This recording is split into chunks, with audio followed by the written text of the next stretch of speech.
It was the first day of school at Ridgeway High, and the morning sun poured over the parking lot like honey. Students clustered near lockers, laughing, catching up, doing everything they could to pretend summer hadn't ended. But when Ava stepped out of the school bus, everything shifted.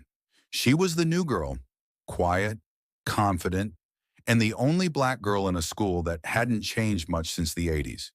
She wore a simple lavender blouse and a long denim skirt, modest, elegant, and clean. She walked with a kind of grace that made heads turn, though not everyone liked it. Across the courtyard stood three girls popular, smug, and loud: Haley, Brooke, and Madison. They weren't used to being overshadowed. And Ava, she didn't even try. She didn't giggle at their jokes or look their way. That bothered them. By third period, the whispers had started. "Did you see what she's wearing? Thinks she's better than us." Ava ignored it all. She wasn't here to impress anyone.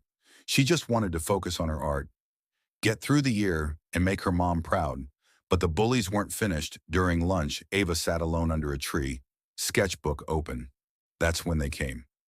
Brooke snatched her pencil, Haley grabbed the sketchbook, and Madison, without warning, grabbed the hem of Ava's skirt and ripped it halfway down the side. A gasp rippled through the students nearby. Ava stood up slowly. Her eyes met Madison's, not with tears but with fire. For a few seconds, no one moved. Then Ava spoke. Calmly, "You really shouldn't have done that." 60 seconds later, they were on the ground. Not because Ava touched them, she hadn't moved. But something happened, and no one could explain it. The bullies began screaming, grabbing their knees, their arms collapsing like their muscles betrayed them. Phones came out. Students yelled, and Ava.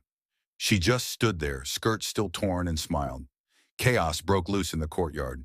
A crowd formed instantly, some rushing to help the girls now crying on the ground, others recording the moment like it was a scene out of a movie.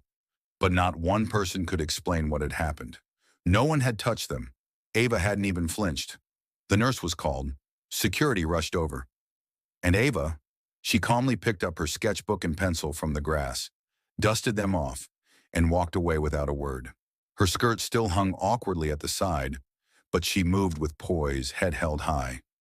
Principal Jenkins was waiting in his office 20 minutes later, arms crossed. "Ava, we've got a serious situation here." She sat across from him, unshaken. "I'm aware." He hesitated. Three girls experienced what they're calling muscle paralysis. Instant cramps, sharp pain, no visible injury. It started after an encounter with you. Want to explain that? Ava blinked slowly. "They tore my skirt, sir. On school property, in front of dozens of witnesses." His jaw tightened. "That doesn't answer what happened after I didn't touch them," she said simply. "You can check the cameras."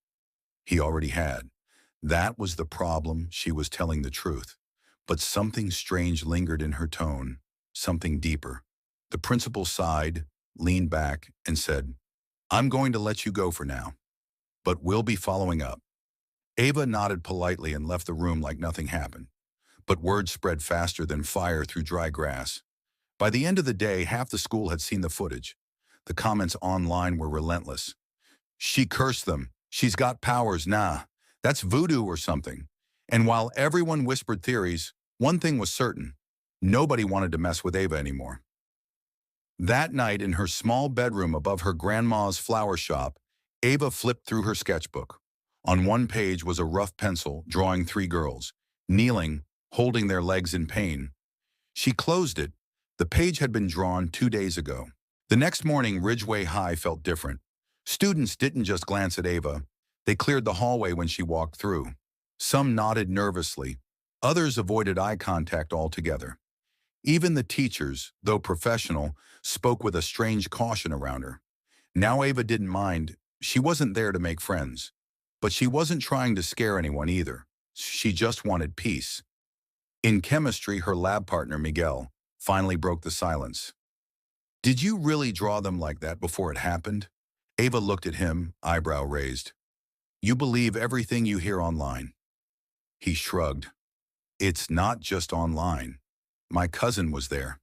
Said he felt something, like the air changed. He said it was like being near a thunderstorm right before lightning hits.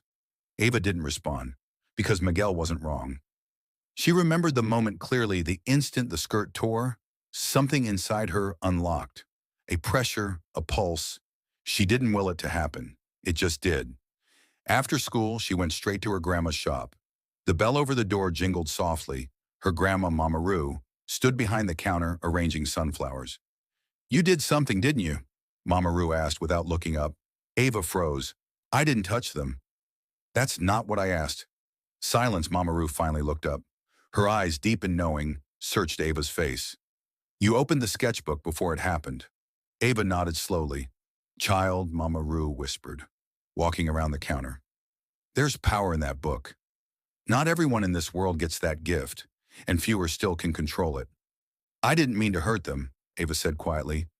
"I know, but the book listens to your heart, not your head.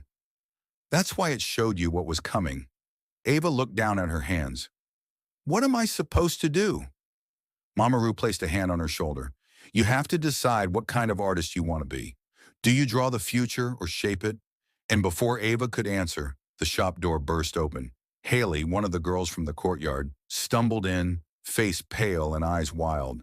"Please," she cried, "make it stop." Ava stood still, the bell above the flower shop door still rattling from Haley's frantic entrance. The once proud bully now looked like a ghost of herself, dark circles under her eyes, trembling hands, voice cracking. Mama Roo calmly locked the door behind her. "What's wrong, child?" Haley's breath came in shallow bursts. "It hasn't stopped every night. The same dream. Us screaming. And someone, something, watching us. My arms still burn when I wake up. Please, just make it stop." Ava stared at her, unsure whether to feel anger or pity. "You tore my skirt in front of the whole school." "I know," Haley sobbed. "We were stupid. Mean. I deserve to feel bad, but not like this." Ava looked at Mama Roo, who nodded slowly. "She's not lying. Whatever clung to them wasn't just from you. The book felt your pain, and answered with its own." Ava reached into her backpack and pulled out her sketchbook. She turned to a blank page, her pencil hovering just above it. For a moment, nothing moved. Then, with gentle strokes, she began to draw, not pain, not revenge, but peace. 3 girls sitting under a tree, not crying, not kneeling, just still. Quiet human. Haley watched through teary eyes as Ava's hand moved across the page. Her breathing steadied. The tightness in her chest loosened. And when Ava finished, she tore the drawing gently from the book and handed it to her. "Take this. Keep it near you when you sleep." Haley clutched the paper like it was a lifeline. "Thank you. I'm so sorry, Ava."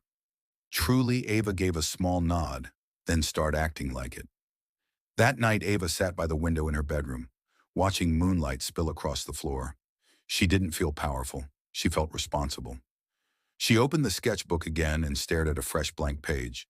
This time, she drew herself older, stronger, surrounded by people who smiled not out of fear, but respect, because now she understood. Her art didn't just reflect the world, it could heal it. And somewhere in the dark, 3 former bullies finally slept through the night undisturbed.